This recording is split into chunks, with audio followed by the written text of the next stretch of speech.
your host, Bill Reel.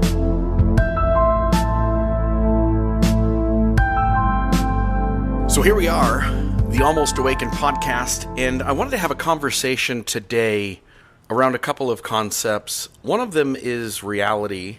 Another is trying to understand another person's story when you're dealing with an experience or conflict with another human being. And then I want to finish off talking for a moment about insensitivity. So when I think about reality, I think each of us in our head, in our own head, we think we have the right perspective of reality. Meaning that as you think about your reality and I think about my reality, I think I've got it. And when I see other humans get off track and do something like, whoa, they misunderstood the situation. And I always think I'm understanding the situation correctly, other than when somehow I missed out on some little piece of context, which rarely happens. And the reality, no pun intended, is that none of us perceive reality as it is. And so when we get into an argument, when we get into a conflict with another human being, we often are trying so hard to convince them that our reality is true, that our reality is the right view, and if you would only listen to me, you would understand that I'm right about this, about the perception of reality, which one is accurate. It's mine. And one of the things you learn as you become almost awakened is that all of us are misinterpreting the data around us in the real world to the extent that all of us are experiencing reality in a skewed way. And you might say, duh, Bill, like obviously all of us are making mistakes and misperceiving what's going on. And I'm actually going further than that. I'm saying that when you have a conflict with another human being and they are adamant about the ground that they're holding, and you're adamant about the ground you're holding, the reality is both of you are having misperceptions about reality, even if at the end of the conversation, one of you convinces the other of you that you were right. And so one of the things that I've picked up on in the last few months, and has really been a years in the making, is that when I now get into a conflict with my wife per se, as I'm learning this new technique, and this technique involves trying to understand the other person's feelings. So when two people are in a conflict, person A and person B, when person A says, I am angry and hurt and frustrated at this thing you did, person B generally comes back with, you're misunderstanding me. You're the one who did this. You're the one who did that. And that's why I did the thing I did. And next thing you know, you're in this all-out war with this person who almost inevitably is somebody you love and you care about. And so there ought to be, and there is, a different way in which we can engage these kinds of conflicts. And one of them is to come into it and go, I understand how you feel, I think. Let me restate it. So if I understand you correctly, what you're saying is that when I do X, Y, Z, it causes these feelings inside of you. It causes these feelings inside of you for you to feel. And am I stating this impasse as you see it, this I do this and it's hurting you, am I stating it correctly? And so the first thing you've done is you've shown the other person that you're willing to listen. So you can enter this conflict immediately doing it differently than you've ever done it before. And let me say, I'm talking to my son the other day, and I'm having a conversation with him about how him and his sister treat each other. And they have this routine, and this routine is full of yelling and screaming and anger and hurt and blame, and it goes all the way around. My son will do something. His sister will be agitated by the thing he does. He's talking too loud. He's playing his video games too loud. He's using her charger. It can be a host of 1,000 things. And she will immediately fly off the handle. And then he immediately has his routine in which he uses to handle it. And I'm sitting down with him one evening, and I'm saying, like, let's talk about this for a few minutes. Let's see if we can tackle this problem a different way. I said, your sister, she has some trauma from her childhood. And she does. Legitimate trauma from her childhood. And because of that trauma, it makes it much more difficult for her when she feels turmoil inside of her, when she feels all twisted up in knots. And it happens easily to her. I told my son, I said, can you understand her trauma? Can you understand why she comes into every conversation as if it's a conflict? Can you, instead of seeing what she's doing to you, can you take a bigger view and look at her life and try to understand her life of experience and why she comes into the conflict the way she does? And then I immediately followed up by saying, the moment you can understand that, let me add another little twist to your story. I said, son, you claim to me you don't want this disagreement to be an all-out fight like it always is, right? And he says, yeah, I don't want to do this. I don't want to have this argument with her. I just want her to be nice to me and leave me alone. And I said, well, first we have to understand why she reacts the way she does. So you understand her experience. You understand why she comes into any moment where she feels twisted up in knots inside, and she goes into the fight portion of fight or flight or fright. And he said, yeah, I get it. Okay, I said, so her response is going to be really difficult. Right here in the beginning of this, getting her to change her response is going to be pretty much impossible. Do you understand that? He said, yeah, I get it. Okay. I said, so now let's work from your next response.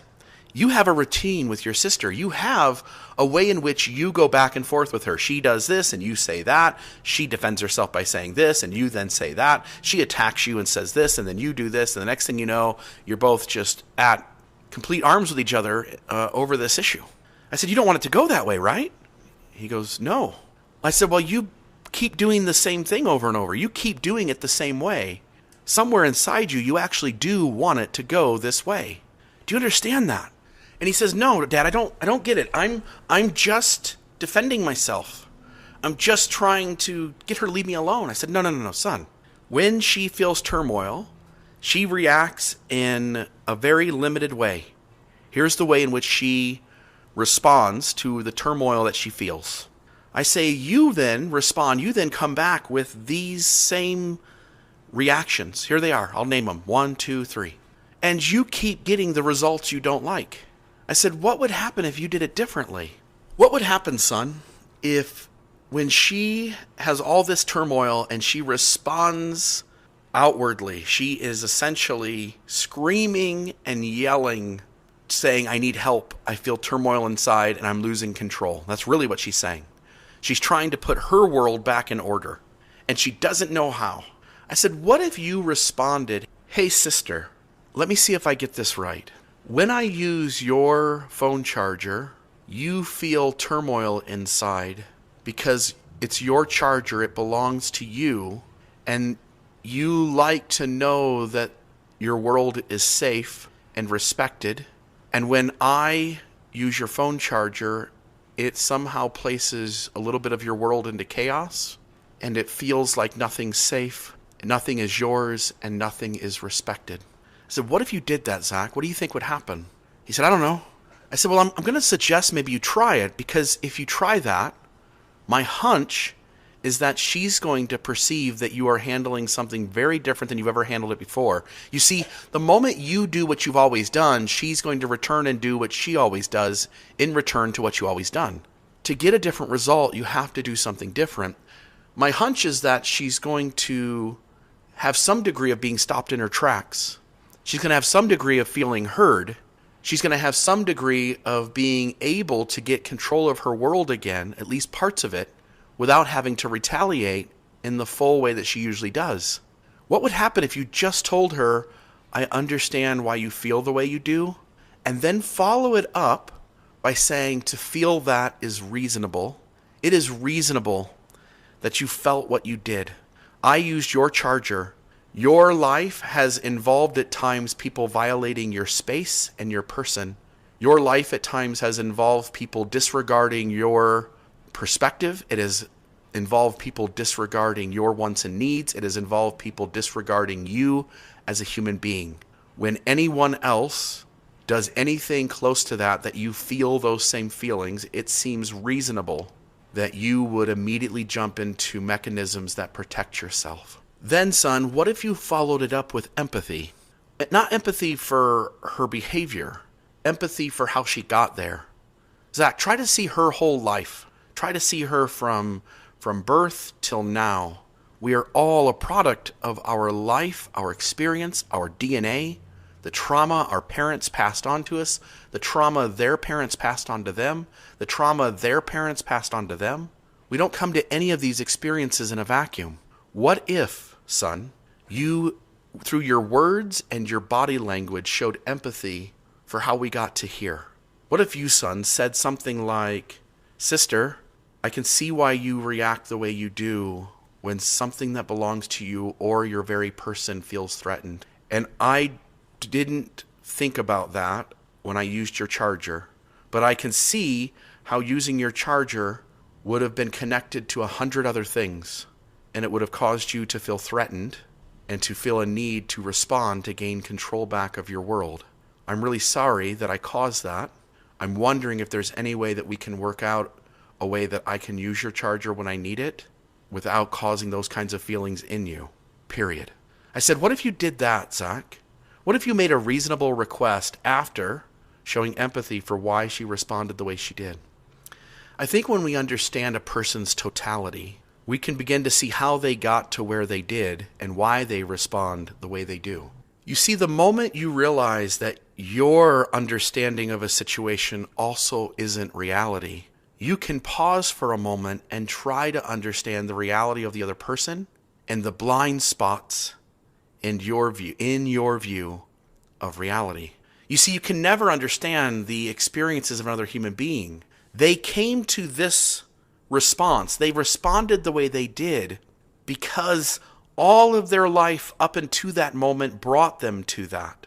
And you can't even fathom the context and experience of their life. My mom sometimes acted in rage. There were a few times where she slapped me across the face. And I often thought my mom was incredibly awesome and she was a wonderful mom. And then she had these moments where she lost her shit. And without understanding her childhood, the abuse that she was a victim in, the difficulties she suffered through foster care and through abandonment of her own mother and the absenteeism of her father, I couldn't even possibly understand the context of her response. And so when you start to say, like, my reality also isn't reality, you now make a safe space that the other person can give you more context. And if your responses, the way you respond to people is always been the same, this is the way you've always responded to their outrage, their lashing out, their expressing hurt or anger, then don't bullshit me and tell me that you want a different response or you want these arguments to go a different way, because you don't. And if you do, then you'd be willing to try something else. And so again, I'm going to run you through. First, mirror to that person what they said. If I understand you right, you seem to be saying that when I do this, this, or this, that you feel this, this, and this, and it leads you to respond the way you did to me. Second is to validate it as reasonable. That feels like a reasonable response to me doing this thing.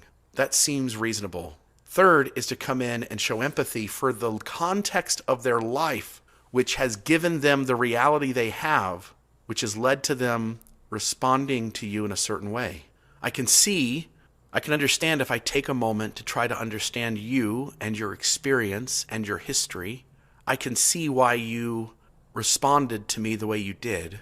I can see that what I did hurt you, and that said hurt contributed to your response.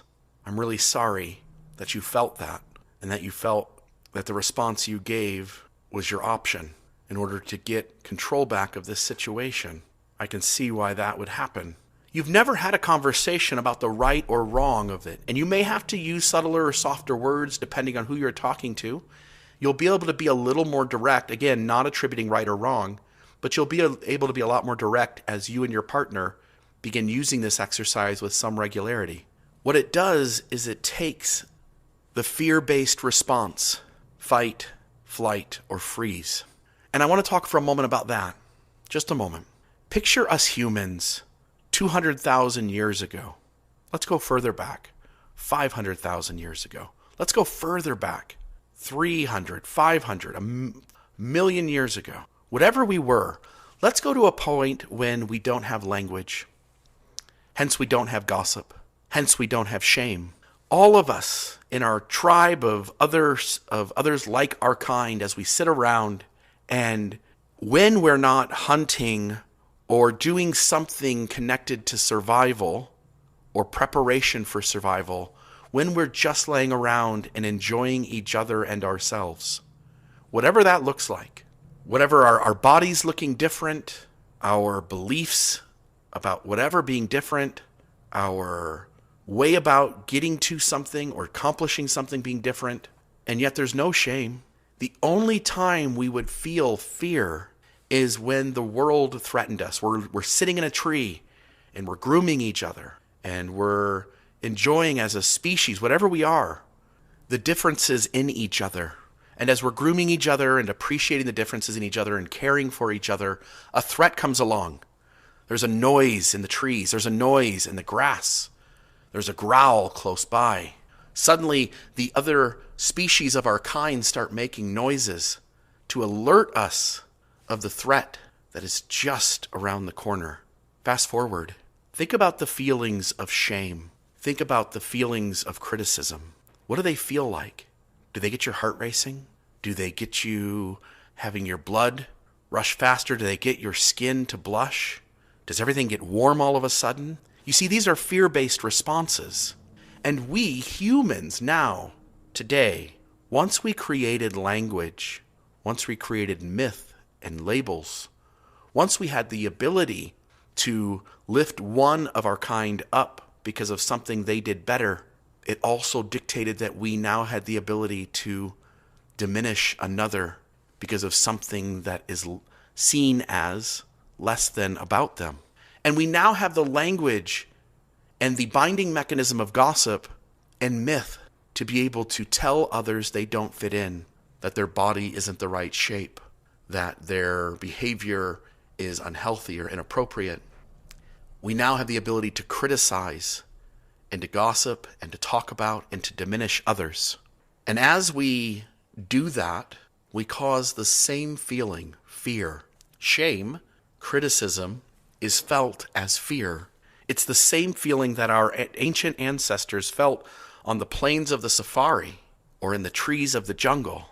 They're the same feelings. And when you recognize that we use criticism and making fun of and diminishing others in kind of a similar way too, as to alert them to try harder, to be more careful, to be more prepared, to not talk about things that ruin our community, to not talk about things that divide us, because all of this hinges in our DNA around survival. There's a piece of our brain, this lizard brain of ours, that immediately goes into these fright mechanisms and these fear-based behaviors. When you mirror, validate, and show empathy, you help the person move out of their lizard brain and move into their modern consciousness and awareness and their rational thinking and their critical thinking brain. The argument becomes less emotion-based because they don't have the fear. They don't need the fright response of fight, flight, or freeze. They can now engage the conversation rationally. And your goal needs to be, we don't need to figure out right and wrong this moment. We can come back to it later and talk about our perceptions of why this was right or wrong on each of our ends. Rather, our only goal here is to help that person feel heard, help them see that we understand that their feelings are reasonable and that it hurt, and we can see why they responded the way they did, that we understand that their life experience is different than ours. And being able to do it that way suddenly will get you different results. Now, I want to end with this idea of insensitivity. We talk about being insensitive as a bad thing. We talk about all of us need to be more sensitive. And some of that's true and some of that's not. Just to throw a wrench in it and getting you thinking a different direction as you go off on your day. Think for a moment about all the times we are overly sensitive. When something bad happens to someone, we often gather around them to let them know we love them, and some of us are too sensitive that we don't allow the person to move beyond the thing that's hurt them. We were watching a movie last night, my wife and I. The movie was How Do You Know? It's got Reese Witherspoon, it's got Owen Wilson, and it's got the gentleman who plays Ant-Man. And the movie has very low ratings on Rotten Tomatoes, but my wife and I thoroughly enjoyed the movie because it is a fantastic movie. If you just watch the characters, who they play, like what kind of person they play, and the healthiness of those people and the goodness of those people. Which characters are good in like a real day-to-day way within our world? Which characters are not as good? Which characters are healthy? Some are good and unhealthy. Some are good and healthy. Some are bad or worse and healthy. Some are worse and unhealthy. So I would suggest if you ever get a chance, sit with somebody on a date and watch the movie How Do You Know? But watching not the greatness of the plot or the movie, but the characters and the kinds of people they're playing. There's this moment where Reese Witherspoon is cut from the USA softball team. And when it happens, all of her teammates show up. They're all at her house. And she's already scheduled a breakfast date with a guy. So she looks at all of her friends and she says, it would be nice if you guys were a little less sensitive, a little more insensitive, because they're not allowing her to move on. Sometimes we are so set on apologizing over and over, or repeating that we messed up, or talking about the mistakes that we've made, or sitting with another person who is hurt and has had some difficult, hard thing happen in their life, and we are just there to make them swim in it all day long. And the reality is sometimes it's really good to be insensitive. Sometimes that's a good thing. Sometimes we need to care so much about people that we outwardly care a little less about them, so as to give them the space to start living a new story. Let me conclude with this. Often in our lives, we get into rabbit holes where something traumatic or bad has happened to us, and all we can do is think about it. And sometimes we contribute to it. And so all we can do is swim in the shame and blame of having caused something.